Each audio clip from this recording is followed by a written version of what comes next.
സങ്കീർത്തനങ്ങൾ അദ്ധ്യായം 45. എൻ്റെ ഹൃദയം ശുഭവചനത്താൽ കവിയുന്നു, എൻ്റെ കൃതി രാജാവിനു വേണ്ടിയുള്ളത് എന്ന് ഞാൻ പറയുന്നു. എൻ്റെ നാവ് സമർത്ഥനായ ലേഖകൻ്റെ എഴുത്തുകോലാകുന്നു. നീ മനുഷ്യപുത്രന്മാരിൽ അതിസുന്ദരൻ, ലാവണ്യം നിൻ്റെ അധരങ്ങളിന്മേൽ പകർന്നിരിക്കുന്നു. അതുകൊണ്ട് ദൈവം നിന്നെ എന്നേക്കും അനുഗ്രഹിച്ചിരിക്കുന്നു.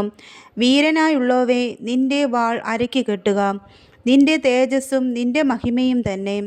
സത്യവും സൗമ്യതയും നീതിയും പാലിക്കേണ്ടതിന് നീ മഹിമയോടെ കൃതാർത്ഥനായി വാഹനമേറി എഴുന്നള്ളുക.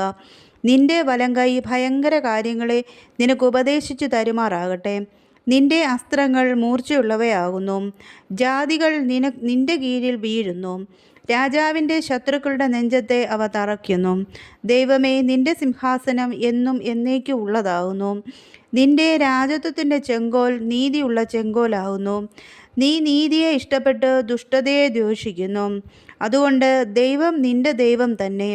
നിൻ്റെ കൂട്ടുകാരിൽ പരമായി നിന്നെ ആനന്ദ തൈലം കൊണ്ട് അഭിഷേകം ചെയ്തിരിക്കുന്നു. നിൻ്റെ വസ്ത്രമെല്ലാം മൂറും ചന്ദനവും ലവംഗവും കൊണ്ട് സുഗന്ധമായിരിക്കുന്നു. ദന്തമന്ദിരങ്ങളിൽ നിന്ന് കമ്പിനാദം നിന്നെ സന്തോഷിപ്പിക്കുന്നു.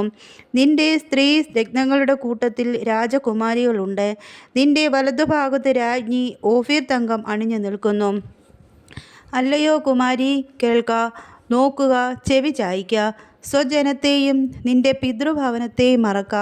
അപ്പോൾ രാജാവ് നിൻ്റെ സൗന്ദര്യത്തെ ആഗ്രഹിക്കും.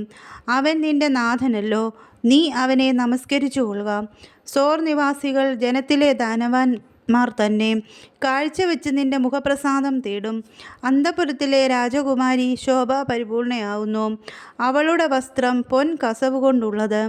അവളെ ചിത്രത്തയ്യലുള്ള വസ്ത്രം ധരിപ്പിച്ച് രാജസന്നിധിയിൽ കൊണ്ടുവരും.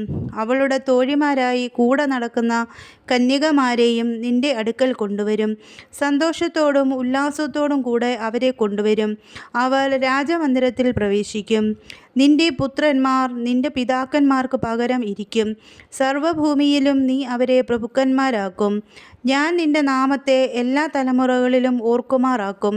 അതുകൊണ്ട് ജാതികൾ എന്നും എന്നേക്കും നിനക്ക് സ്തോത്രം ചെയ്യും.